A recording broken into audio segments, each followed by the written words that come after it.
পথ যদি একটা আদম পাড়ি দেয় তাহলে আমার এরিয়া যাইতে পারবো, সিদরাতুল মুনতাহা, বড়ই গাছের নিচে আমার এরিয়া। তো একটা আদমের যেতে কয়েক হাজার বছর লাগবে।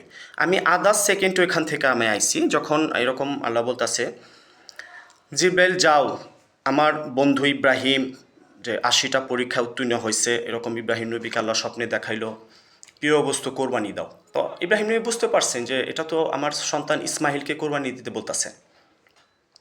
তো একটা পর্যায়ে ইসমাইল বড় হয়েছে, একটু হাঁটাচলা করতে পারে, এরকম ইব্রাহিম নবী বলল, বাবা আমি এরকম স্বপ্নে দেখছি তোমাকে আমি এরকম কতল করব, জব দিব। তো ইসমাইল আলাইহিস সালাম বলতেছে, বাবা আমি রেডি আছি, কারণ উনি নিজেও নবী। আর নবীদের এরকম হাদিসের যে মানে 3টা স্তর, প্রথম স্তরটা হচ্ছে আম্বিয়া গণের নবীদের শুধু বাড়বে, দ্বিতীয় স্তর ফেরেশতাদের বাড়েও না কমেও না, উঁচু মাকামের ইমান। তৃতীয় স্তর মানুষের, যখন কেউ লা ইলাহা ইল্লাল্লাহ মুহাম্মাদুর রাসূলুল্লাহ আল্লাহর হুকুমে থাকে, নবীর তরিকায় থাকে, তখন সে সম্মানিত আদম, সম্মানিত মানুষ এবং সম্মানিত উম্মতি মুহাম্মদ হয়ে যায়। তো আমি ওই সিদরাতুল মুনতাহা, হাজার হাজার বছরের পথ, আমি 600 ডানা ঝাপটায় অরণ হয়ে গেছি গা। আমি এরকম আল্লাহ বলতেছে, ইব্রাহিম যাও, জান্নাত থেকে একটা দুম্বা নাও, একটা লোহার টুকরা নাও, ইব্রাহিমের ছুরির নিচে দাও, যাতে ইসমাইল এরকম জবাই না হয়।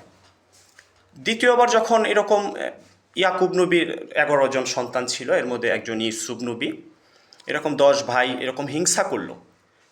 তো বাবার কাছ থেকে ধোকা দিয়া ছোট ইউসুফকে নিয়ে গেছে গা, তার এরকম ধোকা দিয়ে এরকম নাটক সাজাইছে যে ইউসুফকে ভাগে খায় ফেলাইছে। তো একটা পর্যায়ে ইউসুফের পোশাক আইনা ইয়াকুব নবীর কাছে দিছে, বলতেছে 10 ভাই যে ইউসুফকে ভাগে খেয়ে ফেলছে। তো একটা পর্যায়ে এরকম ইউসুফকে তার ভাইয়ের এরকম কুয়ায় নিক্ষেপ করছে। তো আমি জিব্রাইলকে বলতেছে, আল্লাহ জিব্রাইল যাও, আমার বন্ধুকে ইউসুফকে এরকম কুয়ায় ফেলাই দিছে, তুমি আধা সেকেন্ডে যাও, তোমার হাতে নিয়া আমার পয়গম্বরকে তুমি এরকম আমার নবীকে তুমি নিচে রাখো, যাতে ইউসুফ ক্ষতিগ্রস্ত না হয়। এই দ্বিতীয়বার আমি এরকম 600 ডানা মাইরা আমার ডানা দিয়া ঘাম ঝরছে। এবং তৃতীয়বার আল্লাহ এরকম বলতেছে, যখন আপনি তায়েববাসীরা আপনাকে অত্যাচার করতেছিল, এরকম মারতেছিল, রক্ত ঝরতেছিল, পর্যায়ক্রমে ঝরতেছিল, আপনার যে সাথে ছিল আপনার পালক পুত্র জায়েদ, তো ও তো রক্ত এরকম কাঁচতে ছিল, একটা পর্যায়ে একটা ফোঁটা এরকম দুনিয়াতে পড়তে চাইছে। তখন আল্লাহ বলতেছে, জিব্রাইল আমি একা ছিলাম, আমি প্রেম করার জন্য আমি আমার হাবিবুল্লাহকে সৃষ্টি করছি, আমার আমার বন্ধুকে, আমার হাবিবকে। এই যে একটা রক্তের ফোঁটা দুনিয়াতে পড়তে চায়, যদি এই রক্তের ফোঁটাটা আমার হাবিবের এই দুনিয়ায় পড়ে, আমি এক্ষুনি কুল কায়নাত ধ্বংস করে দিব।